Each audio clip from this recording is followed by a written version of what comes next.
Hello everyone, so Formula 1 visits the Hungaroring this weekend, and it's a track which I believe is relatively easy to create a setup for due to the fact that the track is relatively flat. There's not that many elevation changes.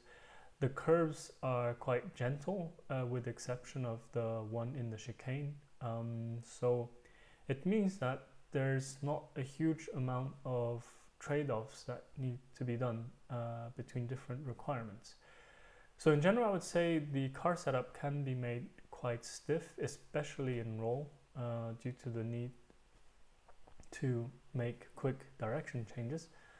And in terms of brake bias, it's with the exception of turn one, it's mostly towards the rear relative to most tracks and most corners, due to the fact that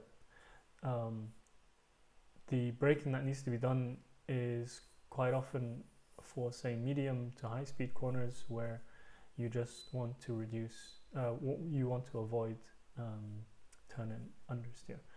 So if we watch this this lap by Verstappen, I'll just fast forward. So the first corner is actually the only corner where you need, say, a bit more forward brake bias due to the fact that it's braking to a relatively low speed. After this, all the other corners on the track can use a lot more rearward brake bias. You'll see that, yeah, almost all the braking events will then be just before turn into a medium or fast speed corner. This corner in particular, I really hated when I was a sim racer many years ago, due to the fact that it's quite a blind corner. It's quite difficult to spot the turning point correctly, and if you get that wrong,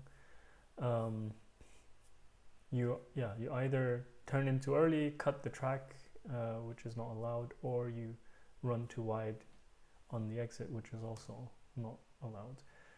So besides being able to remember where you need to turn in, a very responsive car is quite important here. So that's why you need a high roll stiffness.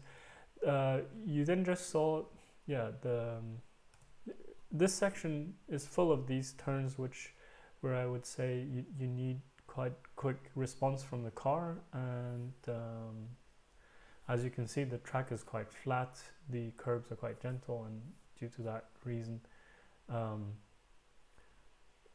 you need quite a lot of downforce, but it's quite different from Monaco in the sense that Monaco is a lot more bumpy, so you can run the car a lot stiffer than Monaco, and the types of corners are actually a bit faster than what you see in Monaco. So yeah, it's Verstappen finishing his lap, and as you can see, the entire lap was relatively flat, not that many large bumps to upset the car. So run stiff, run a lot of wing, rearward brake bias with the exception of turn one, and set the differential to avoid understeer. That's it. Short video.